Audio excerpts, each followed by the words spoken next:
and you know, that's kind of the way the games are played. This game, you know, here is the 9 car of Chase Elliott. They go into this race knowing they've got to do the best they can, knowing they can win the race, but also needing something to happen to a competitor for them to be able to go forward.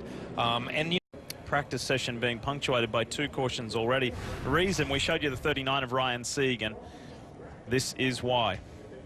That's why he returned to the garage area pretty swiftly after this.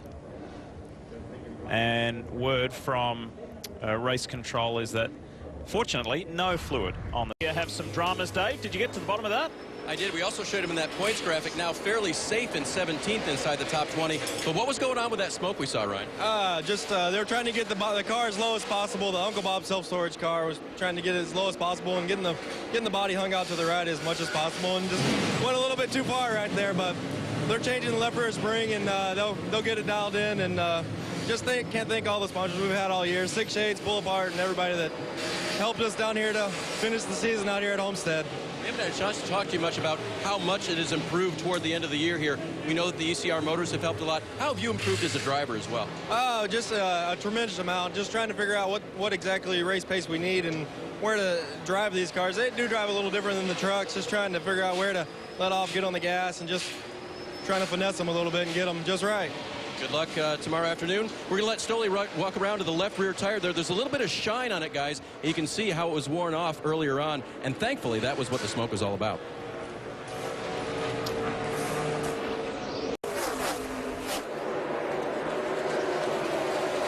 Staying side by side.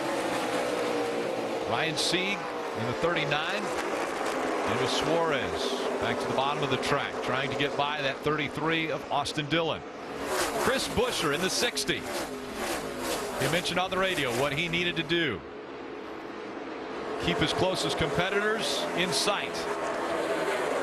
That's the kind of sight he wants. He wants them all in the rearview mirror. So right now he's in front of him. He's in a very comfortable place. Nobody right in front of him. Nobody right behind him. If you're Chris Buescher, in my opinion, this is the view you want to see all day long. Crew chief and Sieg in the 39. Elliott trying to get on the outside. They're 4 wide. 39 probably doesn't know he's there. They get together, make contact. See right there, contact. You see it actually bent the left front fender on the 9 car. 1 to 7 only. Here's a 7 car. When the car came up, got into him, it at least scrubbed the lettering off of Chase Elliott's cars. You see a little bit of wiggle there out of the 7 of Regan Smith. Yeah, it looked like to me it was fender damage on Chase Elliott's car. It looked like there was damage just above the tire. It'll be interesting to see if he has trouble with that as this race goes on. We can see there's a 9 car. The fender's actually been in. There's a gap between the hood and the fender. That aerodynamically, that is not what you want to see. That's a lot of damage. You see behind the left front tire how much it's damaged back there. That is definitely going to the tire. It looks like the fender could be split. If that blows down, makes contact with that left front tire, he could have a pretty severe rub. Look at Ryan Sieg making a pass. Regan Smith, I mean, you know, he's going after big-time teams here. Good for them.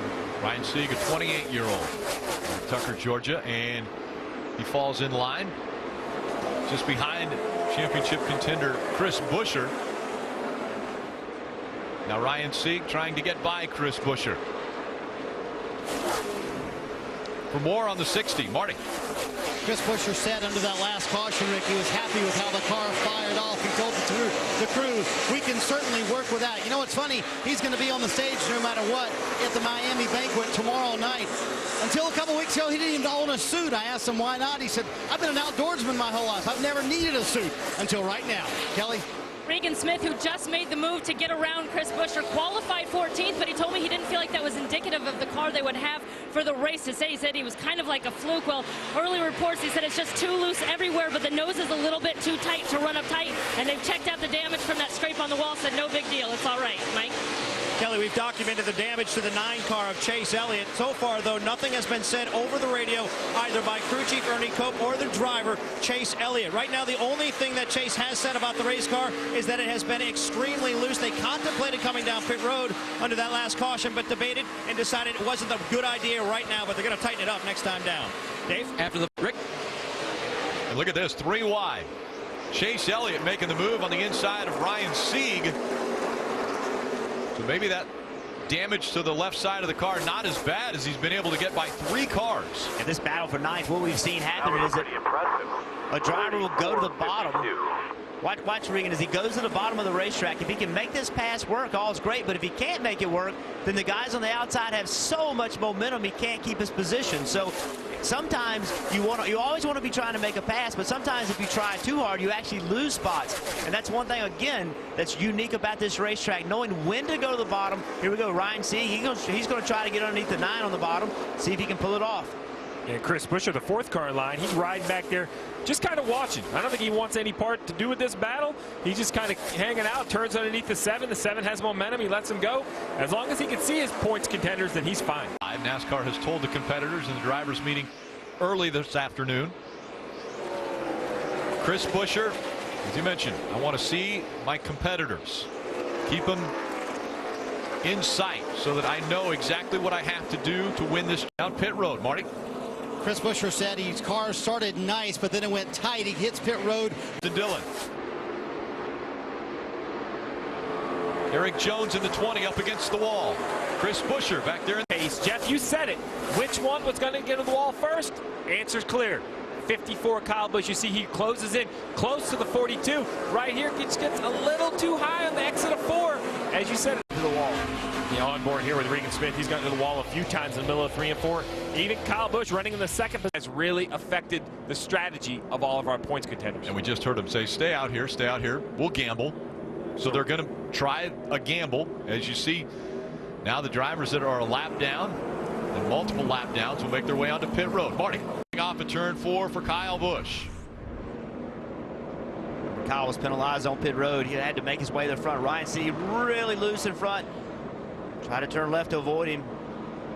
Ran across. We talk about pit road and penalties. We look forward to tomorrow. 4 guys racing for a championship. How easily the tide turned for the 54 up front, running in the top 2 all day. Uncontrolled tire, goes to the back of the pack, crashes.